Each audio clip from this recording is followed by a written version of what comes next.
গোটা জাতিকে গোটা দেশকে ভারতের উপর নির্ভরশীল করার জন্য যা যা করা দরকার শেখ হাসিনা সেই কাজগুলো করেছে।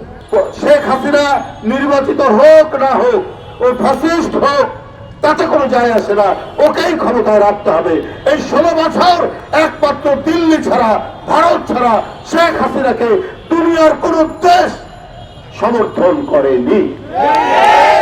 কিন্তু তারা অহংকার করে বলে যে তাদের ওখানে না গেলে, তাদের কাছ থেকে পেঁয়াজ না কিনলে নাকি আমরা খেতে পারবো না।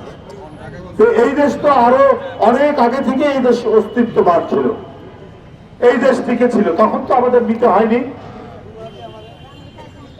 এইটা এক ধরনের তারা যে অহংকার করে, তারা অহংকার করার মধ্যে দিয়ে নিজেদেরকে মনে করে প্রভু। না হলে ভারতের প্রধানমন্ত্রী নরেন্দ্র বাবু পরশুদিন 16 ডিসেম্বরের দিন বললেন 16 ডিসেম্বর হচ্ছে ভারতের ঐতিহাসিক বিজয়। আপনি তো বাংলাদেশের স্বাধীনতাকে, বাংলাদেশের স্বাধীন ভূখণ্ডকে, বাংলাদেশের মুক্তিযুদ্ধকে, বাংলাদেশের মুক্তিযোদ্ধাদেরকে আপনি ইনসাল্ট করলেন, অপমান করলেন। যুদ্ধ করেছে বাংলাদেশের দামাল ছেলেরা, লুঙ্গি কোষে বেঁধে নদী নালা খাল বিল বনের জঙ্গল থেকে পাকিস্তান হানাদার বাহিনীকে প্রতিরোধ করেছে। আপনারা একটি মিত্রের, বন্ধুর ভূমিকা পালন করেছে। তো এইটা ভারতের বিজয় দিবস না, ভারতের কি বলে যে এটা বাংলাদেশের বিজয় দিবস না, এটা ভারতের বিজয় দিবস হয় কি করে? তার মানে ওনারা আমাদের মুক্তিযুদ্ধকে অবজ্ঞা করতে চান, আমাদের মুক্তিযোদ্ধাদেরকে অবজ্ঞা করতে চান। আমাদের যে 30 লক্ষ মানুষ অকাতরে জীবন দিল সেটাকে তারা তুচ্ছ তাচ্ছিল্য করতে চান। আমেরিকা যখন যুদ্ধ করছিল ব্রিটিশদের বিরুদ্ধে, তখন ফ্রান্স আমেরিকাকে সাহায্য করেছে সেই 1776 সাল থেকে 1781 সাল পর্যন্ত, তাদের বিজয় হওয়া পর্যন্ত। কই ফ্রান্স তো বলে না যে এটা তাদের বিজয় দিবস, আমেরিকানরা পালন করে তাদের বিজয় দিবস, তাদের স্বাধীনতা দিবস। 1949 সালে চীনে বিপ্লব হয়েছে, ওই বিপ্লবে তৎকালীন সোভিয়েত ইউনিয়ন চীনকে সাহায্য করেছে। কিন্তু ইতিহাস এবং চীন সবাই বলে এটা চীনাবাসীর বিপ্লব, এটা সোভিয়েত ইউনিয়নের বিপ্লব না। গোটা বিশ্ববাসী জানে এইটা বাংলাদেশের দামাল ছেলেরা, তারা জীবন বাজি নিয়ে যুদ্ধ করেছে, 30 লক্ষ লোক জীবন দিল, ওই জীবনের কোনো মূল্য নেই। মোদীবাবু আপনি বলছেন এইটা আপনার বিজয় দিবস, এটা ভারতের বিজয় দিবস। আমাদের মুক্তিযুদ্ধের সর্বাধিনায়ক কর্নেল জেনারেল ওসমানী সাহেব একটি কথা বলেছিলেন, ভারত যদি আমাদেরকে সহযোগিতা নাও করতো তাও বাংলাদেশ স্বাধীন হতো। কারণ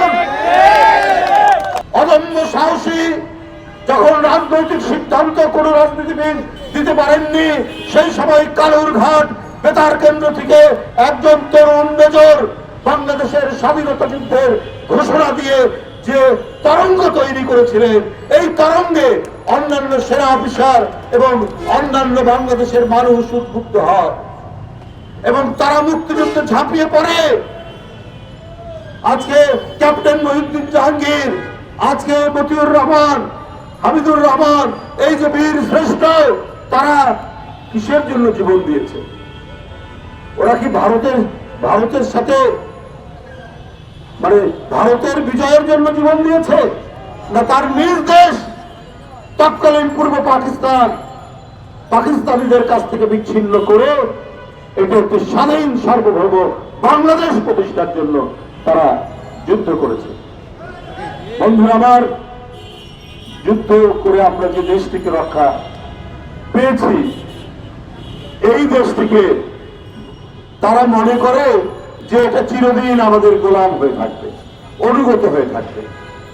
আমি ভারতের দিল্লির নীতি নির্ধারকদেরকে বলি, আপনারা যদি বাংলাদেশের স্বাধীনতা সার্বভৌমত্বে বিশ্বাস করেন, তাহলে আপনার ভারত থেকে বাংলাদেশের বিরুদ্ধে এত অপপ্রচার কেন? শেখ হাসিনা পালিয়ে গেছে, এই মনোকষ্টে আপনারা অসংখ্য মিডিয়ায় প্রতিদিন বাংলাদেশ বিরোধী বক্তব্য রাখছেন। আপনাদের এত প্রেম কেন শেখ হাসিনার বিষয়ে? এটারও কারণ আছে। কারণ ভারতের বিএসএফ প্রায় দিনই 2 দিন 3 দিন পর পর আমাদের সীমান্তে বাংলাদেশিদের হত্যা করে। একমাত্র শেখ হাসিনার সরকার ছাড়া বাংলাদেশের বিভিন্ন রাজনৈতিক দল এটার প্রতিবাদ করত। দিল্লির সিংহাসনে যারা আছেন তারা দেখছে, আরে আমরা অন্যায় করি, বাংলাদেশের মানুষকে হত্যা করি, শেখ হাসিনা তো টু শব্দ করে না। এইরকম প্রধানমন্ত্রী তো আমাদের দরকার। অতএব শেখ হাসিনা নির্বাচিত হোক না হোক, ও ফ্যাসিস্ট হোক, তাতে কোনো যায় আসে না, ওকেই ক্ষমতায় রাখতে হবে। এই 16 বছর একমাত্র দিল্লি ছাড়া, ভারত ছাড়া শেখ হাসিনাকে দুনিয়ার কোন দেশ সমর্থন করেনি। এই কারণেই আজকে তাদের মনে খুব ব্যথা।